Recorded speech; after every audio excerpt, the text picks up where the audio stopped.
ਸਿੰਧ ਹਕੂਮਤ ਦਾ ਕੱਲ ਸਿੰਧ ਵਿੱਚ ਹੋਣ ਵਾਲੇ ਬਲਦੀਆਤੀ ਇੰਤਖਾਬਾਤ ਮੁਲਤਵੀ ਕਰਨ ਲਈ ਖਤ ਲਿਖ ਦਿੱਤਾ। ਸਿੰਧ ਹਕੂਮਤ ਦਾ ਕਹਿਣਾ ਹੈ ਕਿ ਸਿਕਿਉਰਿਟੀ ਦੇ ਫੁੱਲ ਪ੍ਰੂਫ ਇੰਤਜ਼ਾਮਾਤ ਤੱਕ ਇਲੈਕਸ਼ਨ ਮੌਖਰ ਕੀਤੇ ਜਾਣ। ਸਿੰਧ ਹਕੂਮਤ ਦਾ ਕਹਿਣਾ ਹੈ ਕਿ ਸਿੰਧ ਵਿੱਚ ਸ਼ਦੀਦ ਸਿਕਿਉਰਿਟੀ ਮਸਾਇਲ ਦਾ ਸਾਹਮਣਾ ਹੈ। ਇਲੈਕਸ਼ਨ ਕਰਵਾਉਣ ਲਈ ਕੋਈ ਵੀ ਸੰਜੀਦਾ ਸਿਕਿਉਰਿਟੀ ਦਾ ਮਸਲਾ ਪੇਸ਼ ਆ ਸਕਦਾ ਹੈ। ਲਿਹਾਜ਼ਾ ਗੁਜ਼ਾਰਿਸ਼ ਹੈ ਕਿ ਸਿਕਿਉਰਿਟੀ ਦੇ ਫੁੱਲ ਪ੍ਰੂਫ ਇੰਤਜ਼ਾਮਾਤ ਹੋਣ ਤੱਕ ਬਲਦੀਆਤੀ ਇਲੈਕਸ਼ਨ ਮੌਖਰ ਕਰ ਦਿੱਤਾ ਜਾਏ।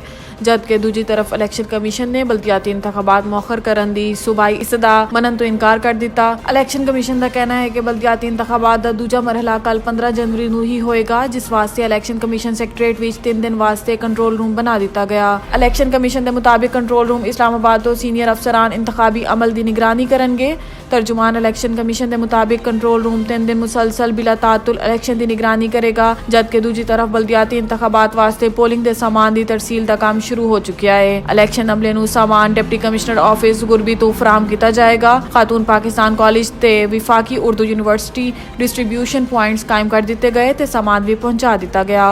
जमात इस्लामी सिंध दे अमीर हाफिज नईम का कहना है कि कराची की मुस्तरद जमात के कहन ते वजीर आजम पाकिस्तान ते आसिफ अली जरदारी अजे भी इलेक्शन मुलतवी करने की कोशिश कर रहे ने। हाफिज नईम का मजीद कहना सी कि सिंध बल्दियाती इंतखाबात मुलतवी करने वास्ते ऑर्डीनेंस लान की भी तैयारी की जा रही है। हुकूमती टोला ते मुस्तरद जमात ने किसी ऑर्डीनेंस के जरिए इलेक्शन मुलतवी करने की कोशिश की थी। जमात इस्लामी इस ऑर्डीनेंस नूं अदालत आलिया में चैलेंज करेगी। हाफिज नईम का कहना सी कि आवाम साजिशी टोले नूं इलेक्शन तो भजन नहीं देवांगे। देर आमद दुरुस्त आमद चेयरमैन तहरीक इंसाफ इमरान खान का जमान पार्क विच सहाफियों नाल गुफ्तगू करदियां कहना सी कि फौज नाल लड़ाई एक पागलपन ने। माजी विच PTI का फौज के खिलाफ सख्त मौकफ ने PTI नूं नुकसान पहुंचाया। इमरान खान का मजीद कहना सी कि मैं अपने नाल शहबाज गिल दे नाल ते आजम सवाती दे नाल होण वाली ज्यादतियां भुल के अगे वधन लई तैयार हां। मजबूत फौज मुल्क की सलामती लई बहुत जरूरी है। कोरोना सैलाब ते इंसदादे पोलियो मुहिम विच फौज दा करार काबिल सताइश है। स्मगलिंग रोकन और एहतसाब वास्ते भी फौज दी जरूरत है। इमरान खान का मजीद कहना सी कि मोनस इलाही दा हालिया बहरान विच किरदार बहुत अहम सी। इमरान खान ने मोनस इलाही दी बहुत तारीफ की ते मुस्लिम लीग काफ दे PTI विच इंजमाम दी भी ख्वाहिश दा इजहार किया। इमरान खान का कहना सी कि मोनस इलाही ने ही अपना बुजुर्गां नूं असैम्बली तोड़न वास्ते राजी किया। इमरान खान का दावा किया कि माजी विच मीडिया चैनल बंद करन या सहाफियां नूं नौकरियां चो कढन विच मेरा कोई हथ नहीं सी। गवर्नर पंजाब बलीगुर रहमान दी मॉडल टाउन विच वजीर आजम पाकिस्तान शहबाज शरीफ नाल 15 मिनट 1-on-1 मुलाकात दे विच सूबाई हुकूमत दी तहलील ते बाकी सियासी मामलात ते गलबात हुई। जराए दा कहना है कि मुलाकात विच वजीर आजम पाकिस्तान ने दस्तूर पाकिस्तान के मुताबिक वक्त ते असम्बलियां तहलील करने की इजाजत दे दी। वजीर आला KPK महमूद खान का कहना है कि आज खैबर पख्तूनख्वा असम्बली तहलील करन दी समरी गवर्नर KPK नूं भिजवा दी जाएगी। वजीर आला का मजीद कहना सी कि विफाकी हुकूमत ने साढ़े सूबे दे फंड रोक के साढ़े सूबे ते जुल्म किया है।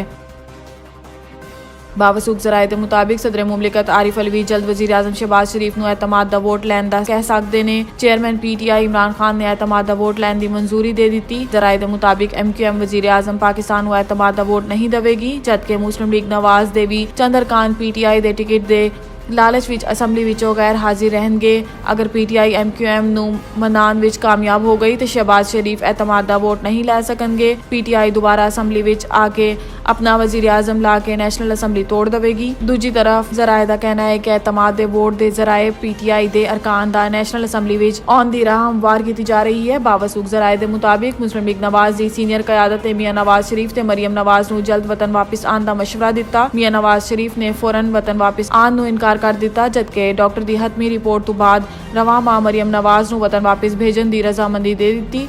मियां नवाज शरीफ ने मरियम नवाज की क़यादत भी पार्टी अरकान नूं भरपूर इलेक्शन की तैयारियां का हुक्म दे दिता। थाना खैरपुर दी हदूद विच वाक़िया अलीपुर विच जालिम वडेरिया ने 9 साला मुहम्मद नवीद ते कुत्ता छड़ दिता। बच्चे दी टंग ते चेहरे शदीद जख्मी, बच्चे नूं मुकामी अस्पताल दाखिल करवा के FIR दर्ज कर ली गई। मोहम्मद बिन सलमान ने किया है कि ईरान उते हमला करना चाहता है, पाकिस्तान इसकी मदद करे। इमरान खान ने इंतहाई हसास मालूमात सहाफ़ी मजहर बरलास के सामने लीक कर दी थी। पाकिस्तान सैकटरेट एक्ट कोई भी हुकूमती ओहदेदार रियासत राज अपने सीने विच रखन दा पाबंद है। इमरान खान का इंतहाई अहम राज सहाफ़ी नूं दसना इंतहाई गैर जिम्मेदारी का सबूत है। सहाफ़ी ने जंग अखबार दे विच लिखे अपने कालम विच दावा किया है कि सऊदी अरब के दौरे तो बाद मेरी गल जद इमरान खान नाल होई सी ते इमरान खान ने राज मेरे सामने रखा।